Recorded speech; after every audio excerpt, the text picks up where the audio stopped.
എല്ലാവർക്കും അസ്സലാമു അലൈക്കും. പെട്ടെന്ന് തയ്യാറാക്കി എടുക്കാൻ പറ്റുന്ന ഒരു ഹൈഡ് ആൻഡ് സീക്ക് കേക്കിൻ്റെ റെസിപ്പി നോക്കിയാൽ മിക്സിയുടെ ജാറിലേക്ക് 2 പാക്കറ്റും അങ്ങ് പൊടിച്ചെടുക്കുക. ഇതിലേക്ക് 1/4 ടീസ്പൂണോളം ബേക്കിംഗ് സോഡയും 1/2 ടീസ്പൂണോളം ബേക്കിംഗ് പൗഡറും ചേർത്ത് പൊടിച്ചെടുക്കുക. അപ്പുറത്തേക്ക് നമ്മൾ കുറച്ച് പഞ്ചസാരയും കൂടെ പൊടിക്കുക കേട്ടോ. ഇനി വേറൊരു പാത്രം എടുത്തതിന് ശേഷം 3 മുട്ട നമ്മളിങ്ങനെ പൊട്ടിച്ചൊഴിക്കുക.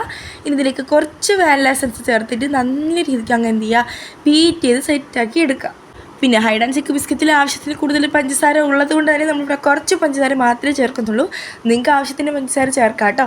ഇനി ഇതിലേക്ക് നമ്മൾ സൺഫ്ലവർ ഓയിൽ ഒഴിച്ച് നന്നായിട്ട് ബീറ്റ് ചെയ്തതിന് ശേഷം നമ്മൾ ഈ പൊടിച്ച് വെച്ചിരിക്കുന്ന ഈ ഹൈഡ് ആൻഡ് സീക്കിൻ്റെ ആ ഒരു മിശ്രിതം ഇതിലേക്ക് ചേർത്ത് നല്ല രീതിയിൽ അങ്ങ് ബീറ്റ് ചെയ്തെടുത്താൽ നമ്മുടെ ബാറ്റർ ഇവിടെ റെഡി ആയിട്ടുണ്ട്. ഇനി നമ്മൾ എന്ത് ചെയ്യുക, ഇതുപോലെ ഒരു മോൾഡിലേക്ക് ഒഴിക്കുക. 5 മിനിറ്റ് പ്രീ ഹീറ്റഡ് ആയിട്ടുള്ള പാത്രത്തിനകത്തേക്ക് ഇത് വെച്ചൊരു 30 മിനിറ്റ് കുക്ക് ചെയ്തെടുത്ത് കഴിയുമ്പോഴത്തേക്കും നമുക്ക് നല്ല അടിപൊളി ഒരു chocolate hide and seek cake ഇവിടെ റെഡി ആയിട്ട് കിട്ടും. തട്ടിക്കൂട്ടാണെങ്കിലും നല്ല അടിപൊളി ടേസ്റ്റാണ്. വേണമെങ്കിൽ ഇതിന് മുകളിലേക്ക് ഡയറി മിൽക്കോ അങ്ങനെ എന്തെങ്കിലും സംഭവങ്ങളൊക്കെ ഒഴിക്കാം. ഇതിപ്പോൾ നമ്മൾ വെറുതെ ഇങ്ങനെ കഴിക്കുകയാണ്. നല്ല അടിപൊളി ടേസ്റ്റാണ്. നിങ്ങൾ ഒരു തവണ ട്രൈ ചെയ്യണം. അപ്പോൾ ഇന്നത്തെ വീഡിയോ ഇത്രയേ ഉള്ളൂ. Love you and by.